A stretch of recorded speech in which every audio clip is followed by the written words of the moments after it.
आप सभी को जय मसीह की द बाइबल पोर्शन में आपका स्वागत है।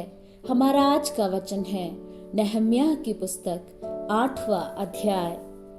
जब 7वां महीना निकट आया, उस समय सब इस्राएली अपने अपने नगर में थे। तब उन सब लोगों ने एक मन होकर जल फाटक के सामने के चौक में इकट्ठे होकर एज्रा शास्त्री से कहा कि मूसा की जो व्यवस्था यहोवा ने इज़राइल को दी थी, उसकी पुस्तक ले आ।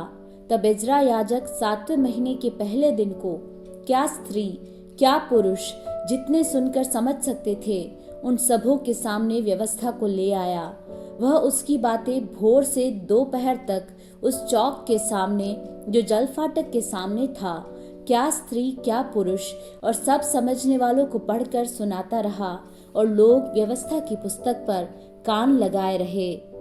एज्रा शास्त्री काठ के एक मचान पर जो इसी काम के लिए बना था खड़ा हो गया, और उसकी दाहिनी ओर मत्तियाह, शेमा, अनायाह, उर्रियाह, हिल्कियाह और मसेयाह, और बाई ओर पदायाह, मिशाएल, मल्कियाह, हाशुम, हशबदाना, जकरिया और मशुल्लाम खड़े हुए। तब एज्रा ने, जो सब लोगों से ऊंचे पर था, सबों के देखते उस पुस्तक को खोल दिया, और जब उसने उसको खोला तब सब लोग उठ खड़े हुए।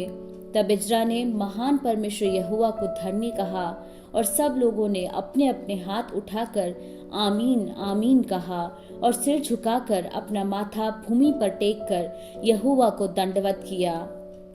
येशु, बानो, शेरेब्याह, यामोन, अक्कूब, शबत्ते, होदियाह, मसेयाह, कलीता, अजर्याह, योजाबाद, हानान और पलायाह नामक लेवीय लोगों को व्यवस्था समझाते गए, और लोग अपने अपने स्थान पर खड़े रहे। उन्होंने परमेश्वर की व्यवस्था की पुस्तक से पढ़कर अर्थ समझा दिया, और लोगों ने पाठ को समझ लिया।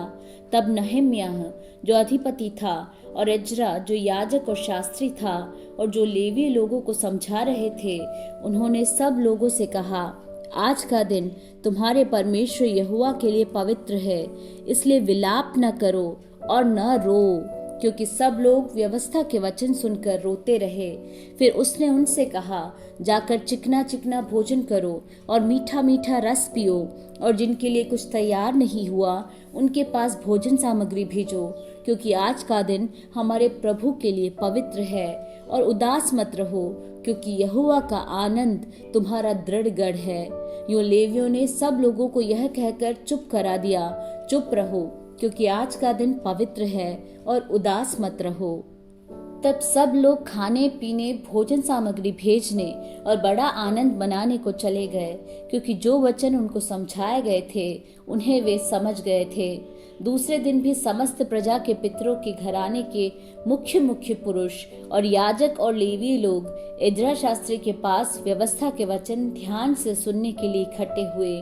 उन्हें व्यवस्था में यह लिखा हुआ मिला कि यहोवा ने मूसा के द्वारा यह आज्ञा दी थी कि इज़राइली 7वें महीने के पर्व के समय झोपड़ियों में रहा करें, और अपने सब नगरों और यरूशलेम में यह सुनाया और प्रचार किया जाए, पहाड़ पर जाकर जैतून, तैल वृक्ष, मेहंदी, खजूर और घने घने वृक्षों की डालियां ले आकर झोपड़ियां बनाओ, जैसे कि लिखा है।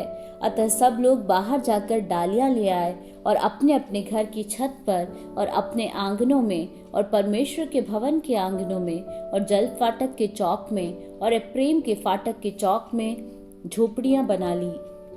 वरन सब मंडली के लोग जितने बंधुआई से छूटकर लौट आए थे, झोपड़ियां बनाकर उनमें रहे। नून के पुत्र यहोशू के दिनों से लेकर उस दिन तक इज़राइलियों ने ऐसा नहीं किया था। उस समय बहुत बड़ा आनंद हुआ। फिर पहले दिन से अंतिम दिन तक एज्रा ने प्रतिदिन परमेश्वर की व्यवस्था की पुस्तक में से पढ़ पढ़ कर सुनाया। यूं वे 7 दिन तक पर्व को मनाते रहे, और 8वें दिन नियम के अनुसार महासभा हुई।